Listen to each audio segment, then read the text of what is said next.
Shalom, shalom, shalom, people of God. Once again, I welcome you to another edition of Mount Zion Bible Digest. We are still on our series, The Shunammite Woman. 2 Kings chapter 4, verses 15 and 16. So he said, "Call her." When he had called her, she stood in the doorway. Then he said, "About this time next year, you shall embrace a son." And she said, "No, my Lord, man of God, do not lie to your maid servant."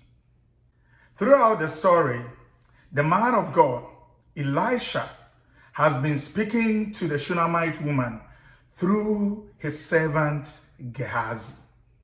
The first time the Shunammite woman appeared before Elisha, the man of God acknowledged and appreciated the woman for all her kindness and support towards him. The second time she stood before him, the man of God delivered a word of prophecy to her, saying, "About this time next year, you shall embrace a son." Over here, our emphasis is on about this time next year. What Elisha meant is that in order for the Shunammite woman to see and experience the full manifestation of the prophecy, time and process are essential keys to take notice. In other words, this prophetic declaration by Elisha necessitates a waiting period to fulfill the prophecy. And two, it activates a process to achieve the prophecy. Now, in the context of our studies today, a waiting period is a time frame between the prophetic declaration till its fulfillment. Some prophecies have a long waiting period, whilst others are short. The word of prophecy Elisha gave to the Shunammite woman can be classified as having a long waiting period, taking into consideration the full term of her pregnancy. In 1 Samuel chapter 13, Samuel told Saul to go ahead of him to Gilgal. Wait there for 7 days, and he will join him to offer sacrifice.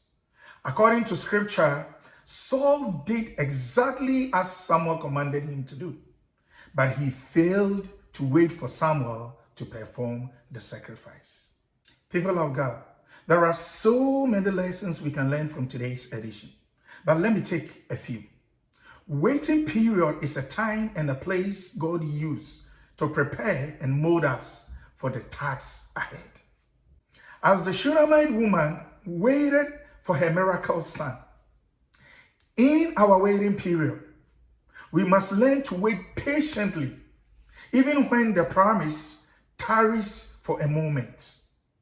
In your waiting period, you must learn to wait at all costs in order to see the fulfillment and the manifestation of your prophecy. In your waiting period, you must learn to wait even when people around you begin to scatter. I hope you've been blessed by today's edition. Stay blessed and be a blessing.